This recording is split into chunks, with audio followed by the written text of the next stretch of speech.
আরাম পাচ্ছি। এইবার সারানোর পর গাড়িটা একবারে নতুন হয়ে গেছে।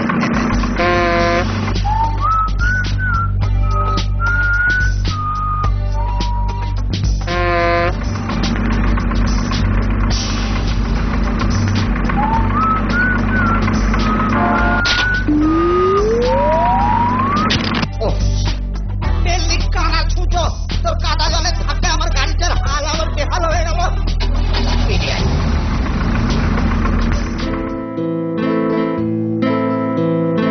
কি গো দাদু, তোমার ঝকঝকে গাড়ি কি রাস্তায় দোল খেলছিল নাকি? না, চাঁদু সাঁতার কাটছিল। আর এইবার তুমি ওর গা মুছে দেবে। হ্যাঁ, এইটা কিরকম হলো? যদি নিজের কান বাঁচাতে চাও তো তাহলে আমি কাজ সেরে ফিরে আসার আগে গাড়িটাকে পালিশ করে আবার নতুন করে ফেলবে, বুঝেছ? এটা অন্যায়, অত্যাচার দাদু, এটা ভীষণ শক্ত কাজ, আমি পারবো না। ভাই দেখো, এত ঘাবড়াচ্ছিস কেন? আমার ল্যাবরেটরিতে গাড়ি পালিশ করার স্প্রে আছে, ওটা তোর কাজে অনেক সাহায্য করে দেবে, বুঝলে? দূর, একদম ফালতু কাজে ফাঁসি দিয়ে গেল দাদু। দাদুটা না এমন একদম, এইটা না, এটাই নিকাজ হবে। দাদুর যত সব বাজে কাজ, একটা লেভেলও সারতে পারে না।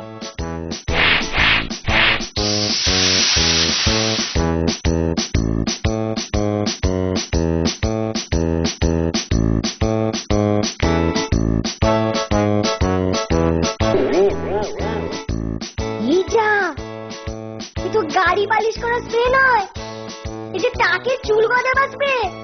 দাদু নির্ঘাত নিজের টাকে চুল গজাবার জন্য এটা তৈরি করেছে। আমি এখন এটা নিয়ে বেশ মজা করব।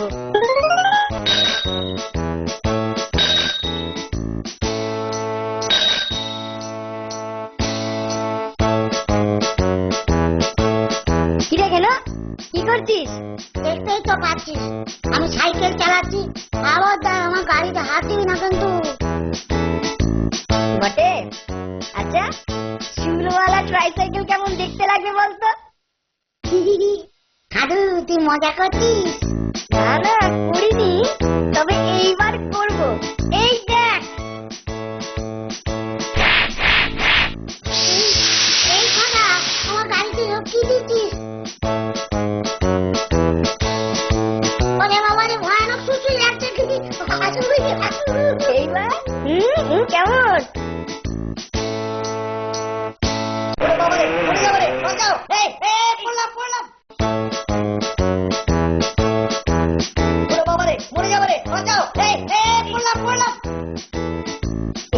মরেছে, এক্ষুনি একটা ব্যবস্থা করতে হবে।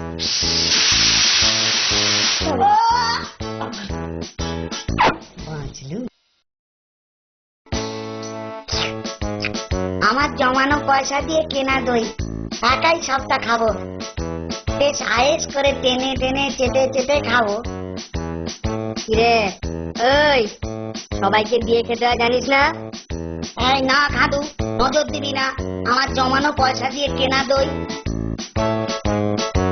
তবে রে, এই নে, তবে কি এই আমার দইয়ের তারি বাজায় কি করে? এখানে থাকা একদম ঠিক হবে না, এবারে কেটে পড়ি। পালাচ্ছিস কোথায় খাদু? আমার দই খাওয়া তুই বন্ধ করেছিস, তোর টেন্ডি আমি খুলে নেবো। একে বাইরে এত গোলমাল কিসের? দেখি তো ব্যাপারটা কি। খাদু যদি এবার কোনো গোলমাল পাকায় তো চামড়া খুঁড়ে আমি টুকটুকি বাজাবো। তোকে একটা উচিত শিক্ষা দিয়ে দেবো আমি। রাস্তার মাঝখানে ক্যাবলার মতো দাঁড়িয়ে আছো কেন? আমাকে যেতে দাও। বাইরে এত গোলমাল কিসের? ওই তোমাকে সবাই ডাকতে এসছে। আমাকে কেন? আমাকে কেন? গিয়েই দেখো না।